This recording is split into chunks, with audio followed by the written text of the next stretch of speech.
Bawat battle sa flip top ay may mga bara na hindi basta-basta nakakalimutan. Mga linya na tumagos hindi lang sa tenga kundi pati na rin sa mga utak ng mga nanonood. Ito yung mga bara na nagpayanig ng venue dahil sa mainit at malakas na pagtanggap ng crowd sa binitaw na linya. Pupwede nga rin nating sabihin na isa ito sa dahilan kung bakit tumataas yung standard ng sulatan. At ang nakapaloob nga sa content natin ngayon ay ang mga linya na hindi basta nakakalimutan kahit ilang taon na ang lumipas. Kaya naman tara at ating talakayin ang top 10 mind-blowing lines sa flip top.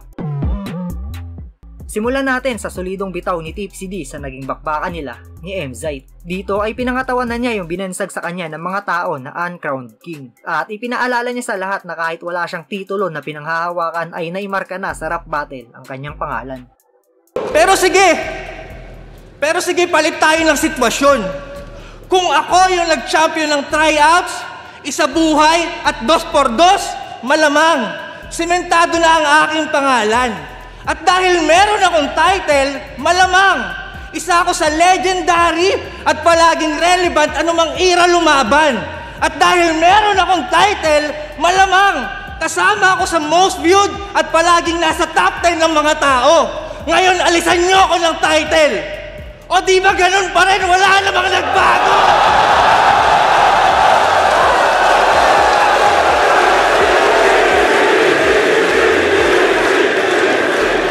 Isa sa pinakatumatak na linya sa flip top ay yung bara ni Looney na Unlimited Rise. Ito yung mga linya na pwede mo pa rin ibanat kahit sa henerasyon ngayon. Sobrang classic. Ganyan kahusay mag-isip ang hari ng tugma.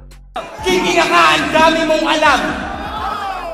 Yung mga chismis na nasagap mo malamang galing kay Badak. Bakit mo sinasalit ang tutubi mo? Wala kang bakay sa ibahe ko sa publiko. Ibang klase mga multi ko. Grabe na kung ultimo. Rapper pinufutri ko. Pero I'll keep it nice.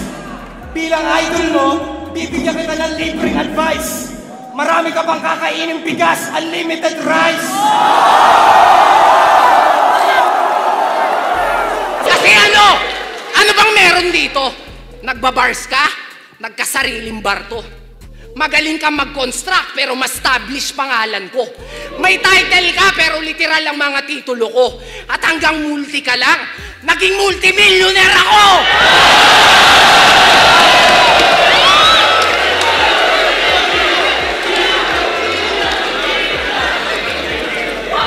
Ngayon Mr. Champion sa lahat ng liga.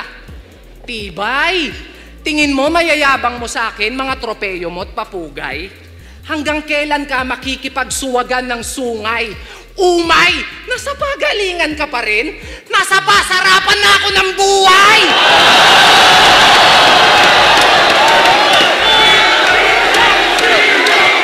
Sa naging salpukan ni Smaglas at Rapido ay may napakatinding linya na pinakawalan dito si Smaglas at tila ba nayanig yung buong venue dahil sa sigawan ng mga tao. Ito yung mga linya na masasabi nating pangdiinan at unforgettable talaga.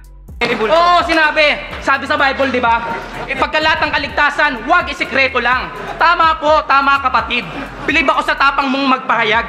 Kaso bago ka magpakaguro, gamitan mo ng utak at puso yung turo, wag lang yung puro bayag. Isipin mo kasi, kung naghahayag ka ba o nakikipagtalo lang Idol Rapi, o makiramdam ka naman, baka nag-battle kasi to, wala ka sa Bible study. Ha? Tapos gusto mo kami maniwala sa'yo, nakaka ng puta. Di sa nagmamalanes o nagmamarunong po, para magmukhang angat dito o kahit saan pa. Sa akin lang naman yung totoo eh. Pero kahit di ka umamin, alam na. Sa ngayon, nahayaan ko na lang umusga sa atin ng madla kung ginagamit ka nga ba ng Diyos o ikaw yung gumagamit sa Kanya.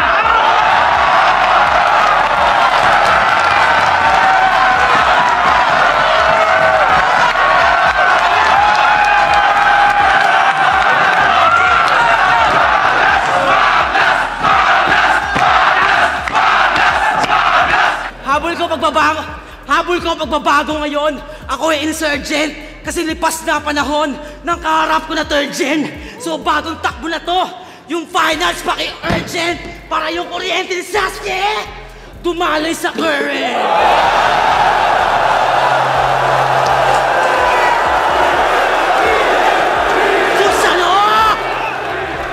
Isa Isa pang classic lines na tumatak sa kasaysayan ng Flip Top ay yung legendary na bara ni Balakid sa naging laban nila ni Tipsy D. Sobrang tindi ng naging bakbakan nila pero dahil sa linya na yon ay naiselyo ni Balakid ang panalo. Bukod pa doon ay naimarka na rin ni Balakid ang legasiya niya sa liga. Pagkat hindi lang win-loss record ang sukatan ng husay, ang impluensya sa eksena ay mahalagang patunay. Ang impluensya sa eksena ay mahalagang patunay. Tanggap ko kung wala ako sa top 5 nyo. Nasa top 5 ako na mga nasa top 5 nyo.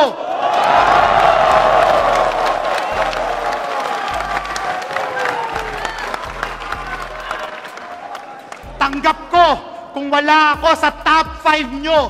Nasa top 5 ako na mga nasa top 5 nyo. I made a difference na akala ng lahat nun cannot be. Habol mo victory. Habol ko legacy. Ito naman yung big dog ari ko, shoot. So cute, sige lamon lang ng lamon. Ako yung lason na homebrewed. Ako yung tsokolate na nakahalo sa dog food. I'm so rude tong baliw. No good, kahit luwagan mo yung tornilyo, you're screwed. Kaya tara na mga Diyos, ahon na, sumakay sa torrent. Pero kaya ba ng old god sumabay sa current? Shocking, electrifying, bumubutas ng eksena o kakasi at kiluwa kuryente yung barena. O kuryente yung barena, di pa ba apparent na siguradong you're screwed pag sumabay sa current?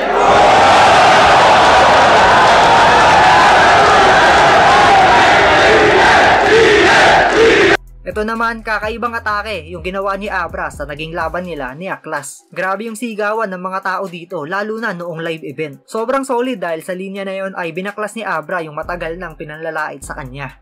Mga bars ko para stash ko international quality. King ina mo Aklas, yung stilo mo puro ABC at 1, 2, 3. Ikaw yung tipong puputok lang pati na magtapakan parang 1, 2, C. Bakla, bading, badaf, Becky, putang ina mo ka. Pag di mo ako tinigil-tigilan sa kaka-gay jokes mo, chuchupain kita! Ano? Ano? Sino? Ano?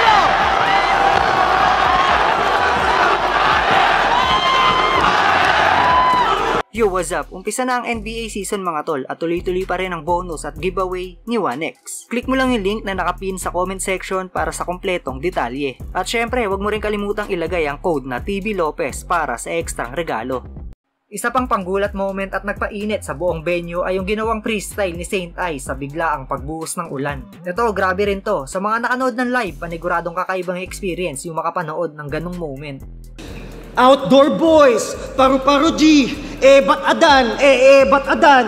Wala tayong magagawa, talagang sasakay sa TikTok para mag-trend ang kanyang sound. Diba? Itong champion na sunugan, sa akin labnos, sa sobrang lakas ko, sumasapay na sa akin ang Diyos!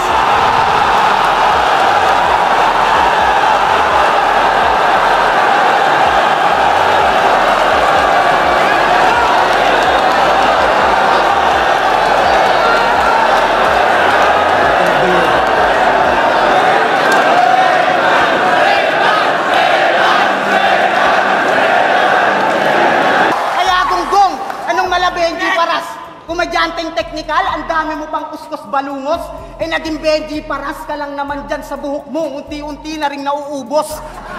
Sige, ikaw na yung lyrical, ako overall performance kung bumuhos, kaya kung ikaw nga yung technical, ako yung nakakadobling puntos, o tinalo mo si Batas, pero naki-anagram ka lang din fittingly, nakigaya ka lang sa pinaingay kung palabas, magaling ka lang sa mimicry, habang ako yung baguhan na mas, tumalo ng malalakas, sa buhay killing spree. Kaya ako ang tunay na Benji Paras, Rookie of the Year plus MVP.